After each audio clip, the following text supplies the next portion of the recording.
ಕನ್ನಡದ ನಂಬರ್ 1 ದಿನಪತ್ರಿಕೆ ವಿಜಯವಾಣಿಯಲ್ಲಿ ಪ್ರಕಟವಾಗಿರುವ ಈ ದಿನದ ಮಹತ್ವದ ಸುದ್ದಿಗಳನ್ನೊಮ್ಮೆ ನೋಡೋಣ. ರಾಜ್ಯದ ಆಡಳಿತಾರೂಢ ಕಾಂಗ್ರೆಸ್ ಪಕ್ಷದೊಳಗೆ ಸುರ್ಜೇವಾಲಾ ಸುಳಿಗಾಳಿ ಎದ್ದಿದೆ.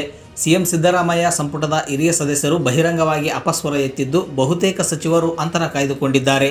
ಪಕ್ಷದ ರಾಜ್ಯ ಉಸ್ತುವಾರಿ ಸಚಿವ ರಣದೀಪ್ ಸಿಂಗ್ ಸುರ್ಜೇವಾಲಾ ಪ್ರತಿ ಬಾರಿ ರಾಜ್ಯಕ್ಕೆ ಭೇಟಿ ನೀಡಿದಾಗ ಇಲಾಖೆಯ ಒಂದಿಬ್ಬರು ಅಧಿಕಾರಿಗಳನ್ನು ಕರೆದು ಚರ್ಚಿಸುತ್ತಿದ್ದಾರೆ. ಇಲಾಖೆಯಲ್ಲಿ ನೇರವಾಗಿ ಹಸ್ತಕ್ಷೇಪ ಮಾಡುತ್ತಾರೆ ಎನ್ನುವ ದೂರು ಈ ಸುಳಿಗಾಳಿಯ ಮೂಲ. ಈ ರಾಜಕೀಯ ವಿದ್ಯಮಾನ ಕುರಿತ ವರದಿ ಮುಖಪುಟದಲ್ಲಿ ಪ್ರಕಟವಾಗಿದೆ. ಟೋಲ್ ಪ್ಲಾಜಾಗಳಲ್ಲಿ ವಾಹನ ಸಂಚಾರ ಮಾಡದಿದ್ದರೂ ಕೂಡ ಟೋಲ್ ಶುಲ್ಕ ಕಡಿತಗೊಳ್ಳುವ ಪ್ರಕರಣಗಳು ಪದೇ ಪದೇ ವರದಿ ಆಗುತ್ತಲೇ ಇವೆ. ಫಾಸ್ಟ್ಯಾಗ್ ಖಾತೆಯಿಂದ ತಪ್ಪಾಗಿ ಹಣ ಕಡಿತಗೊಂಡಾಗ ದೂರು ಕೊಟ್ಟರೆ ಶುಲ್ಕ ರಿಂಡ್ ಆಗುತ್ತದೆ. ಆದರೆ ಮಾಹಿತಿ ಕೊರತೆಯಿಂದಾಗಿ ವಾಹನ ಮಾಲೀಕರು ಅಧಿಕೃತವಾಗಿ ದೂರು ದಾಖಲಿಸದ ಪರಿಣಾಮವಾಗಿ ಹಣ ವಾಪಸ್ ಪಡೆಯಲು ಸಾಧ್ಯವಾಗುತ್ತಿಲ್ಲ. ತಪ್ಪಾಗಿ ಟೋಲ್ ಹಣ ಕಡಿತದ ಸಂದರ್ಭದಲ್ಲಿ ಫಾಸ್ಟ್ಯಾಗ್ ಬಳಕೆದಾರರು ಎಲ್ಲಿ ದೂರು ನೀಡಬೇಕು ಎಂಬ ಕುರಿತು ಮಾಹಿತಿ ಇಂದಿನ ಮುಖಪುಟದಲ್ಲಿದೆ. ರಾಜ್ಯದಲ್ಲಿ ಈ ಬಾರಿ ಉತ್ತಮ ಮಳೆ ಸುರಿಯುತ್ತಿರುವ ಕಾರಣ ರೈತಾಪಿ ವರ್ಗದಲ್ಲಿ ಹುಮ್ಮಸ್ಸು ಮೂಡಿರುವ ನಡುವೆಯೇ ರಸಗೊಬ್ಬರ ಗೊಂದಲ ಉಂಟಾಗಿರುವುದು ರೈತರ ಆತಂಕಕ್ಕೆ ಕಾರಣವಾಗಿದೆ. ರಾಜ್ಯದ ವಿವಿಧ ಕಡೆಗಳಲ್ಲಿ ರೈತರು ರಸಗೊಬ್ಬರಕ್ಕಾಗಿ ಸಾಲುಗಟ್ಟಿ ನಿಂತಿದ್ದಾರೆ. ಇನ್ನೊಂದೆಡೆ ಕೃತಕ ಅಭಾವ ಸೃಷ್ಟಿಸಲಾಗುತ್ತಿದೆ ಎಂಬ ಕೂಗು ಸಹ ಕೇಳಿ ಬಂದಿದೆ. ಯೂರಿಯಾ ಪೂರೈಕೆ ತ್ವರಿತಗೊಳಿಸಲು ಮುಖ್ಯಮಂತ್ರಿ ಸಿದ್ದರಾಮಯ್ಯ ಕೇಂದ್ರ ರಸಗೊಬ್ಬರ ಸಚಿವ ಜೆ.ಪಿ. ನಡ್ಡಾ ಅವರಿಗೆ ಪತ್ರ ಬರೆದು ಒತ್ತಾಯಿಸಿದ್ದಾರೆ. ಎಲ್ಲೆಲ್ಲಿ ರಸಗೊಬ್ಬರ ಕೊರತೆ ಇದೆ, ರಾಜ್ಯದಲ್ಲಿನ ಸ್ಥಿತಿ ಏನು ಎಂದು ತಿಳಿಯಲು ಇಂದಿನ ಮುಖಪುಟ ವರದಿ ಓದಿ. ಎಸ್ಎಸ್ಎಲ್ಸಿ ಹಾಗೂ ಪಿಯುಸಿ ಉತ್ತೀರ್ಣತೆಗೆ ರಾಜ್ಯದಲ್ಲೂ ಕೇಂದ್ರದ ಮಾದರಿ ಪರಿಚಯಿಸಲು ಶಿಕ್ಷಣ ಇಲಾಖೆ ಮುಂದಾಗಿದೆ.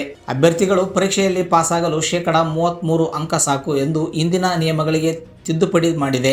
ಅಭ್ಯರ್ಥಿಯು ಪ್ರತಿ ವಿಷಯದಲ್ಲಿ ಲಿಖಿತ ಪರೀಕ್ಷೆ ಮತ್ತು ಆಂತರಿಕ ಮೌಲ್ಯಮಾಪನ ಅಥವಾ ಪ್ರಾಯೋಗಿಕ ಪರೀಕ್ಷೆಯಲ್ಲಿ ಕನಿಷ್ಠ ಶೇಕಡಾ 30 ಅಂಕಗಳನ್ನು ಪಡೆದು ಎಲ್ಲ ವಿಷಯಗಳಲ್ಲಿ ಒಟ್ಟಾರೆಯಾಗಿ ಶೇಕಡಾ 33 ಅಂಕಗಳನ್ನು ಪಡೆದಲ್ಲಿ ಅಂತಹ ಅಭ್ಯರ್ಥಿಯನ್ನು ಪಿಯುಸಿ ಪರೀಕ್ಷೆಯಲ್ಲಿ ಉತ್ತೀರ್ಣ ಎಂದು ಘೋಷಿಸಲಾಗುತ್ತದೆ.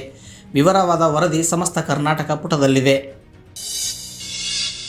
ಈ ಹಿಂದೆಯೇ ಜಾತಿ ಗಣತಿ ಮಾಡದಿದ್ದದ್ದು ನಮ್ಮ ತಪ್ಪು. ಆ ತಪ್ಪನ್ನು ಈಗ ಸರಿಪಡಿಸಿಕೊಳ್ಳುತ್ತೇವೆ.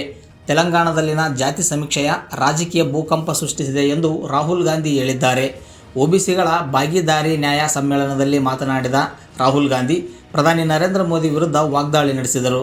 ಒಬಿಸಿ ಜನರನ್ನು ಮುನ್ನೆಲೆಗೆ ತರಲು ನಮ್ಮ ಪಕ್ಷ ಯೋಜನೆಯೊಂದನ್ನು ರೂಪಿಸಿದೆ ಎಂದಿದ್ದಾರೆ. ವಿವರವಾದ ವರದಿಗೆ ದೇಶ ವಿದೇಶ ಪುಟ ಓದಿ.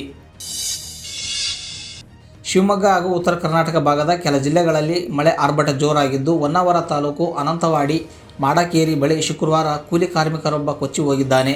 ಕಾಸಗೇರಿಯ ಜನಾರ್ದನ ರಾಮ ಮರಾಠಿ ಮೃತಪಟ್ಟ ವ್ಯಕ್ತಿ. ಈತ ನಿತ್ಯದಂತೆ ಹಳ್ಳ ದಾಟುವಾಗ ನೀರಿನ ಸೆಳವಿಗೆ ಸಿಕ್ಕಿ ಕೊಚ್ಚಿಕೊಂಡು ಹೋಗಿದ್ದಾನೆ. ಉತ್ತರ ಕನ್ನಡ ಜಿಲ್ಲೆಯ ಮಲೆನಾಡು ಭಾಗದಲ್ಲಿ ಜೋರಾಗಿ ಮಳೆ ಸುರಿಯುತ್ತಿರುವುದರಿಂದ ನದಿಗಳು ತುಂಬಿ ಹರಿಯುತ್ತಿವೆ. ರಾಜ್ಯದಲ್ಲಿನ ಮಳೆ ಕುರಿತ ವರದಿಗೆ ಸಮಸ್ತ ಕರ್ನಾಟಕ ಪುಟ ಓದಿ.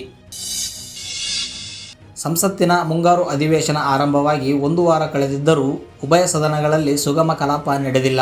ಆಪರೇಷನ್ ಸಿಂಧೂರ ಮತ್ತು ಬಿಹಾರದಲ್ಲಿ ಮತದಾರರ ಪಟ್ಟಿಯ ವಿಶೇಷ ತೀವ್ರ ಪರಿಷ್ಕರಣೆ ನಡೆಸುತ್ತಿರುವ ಕುರಿತು ವಿಪಕ್ಷಗಳ ಸಂಸದರು ಚರ್ಚೆಗೆ ಆಗ್ರಹಿಸುತ್ತಿದ್ದ ಕಾರಣ ಅಧಿವೇಶನದ ಮೊದಲ ವಾರದ 5 ದಿನ ಕಲಾಪ ಮುಂದಕ್ಕೆ ಹೋಗಿತ್ತು.